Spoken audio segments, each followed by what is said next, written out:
仲有3日就過年啦，團圓飯餐台度肯定少唔到呢道蒜蓉粉絲蝦，寓意着全家人來年紅紅火火，事業蒸蒸日上。首先我哋先嚟處理一下大蝦，加入1殼鹽，適量嘅清水，浸泡5分鐘。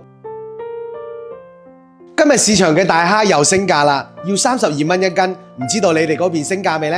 再嚟準備2把粉絲，用溫水提前泡發。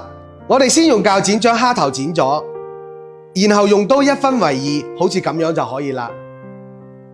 跟住喺碗底鋪上粉絲，再將處理好嘅大蝦整齊咁擺上去。接落嚟我哋自製一個萬能嘅蒜蓉醬，碗中放一啲蒜末、一啲小米辣，再用熱油激發出佢嘅香味。調味嚟啲鹽，一啲白糖提鮮，1殼生抽，再嚟啲蠔油攪拌均勻。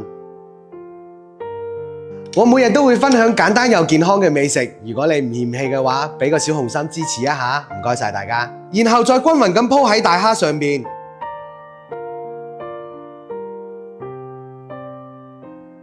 水開上鑊，大火蒸3分鐘。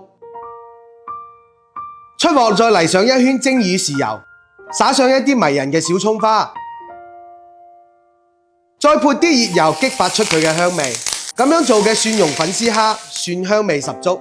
以後屋企嚟客人，你就好似我咁樣做啦，好食又好睇。好啦，今日嘅視頻就分享到呢度，關注麥廚，喐一喐手，每日都係家嘅味道。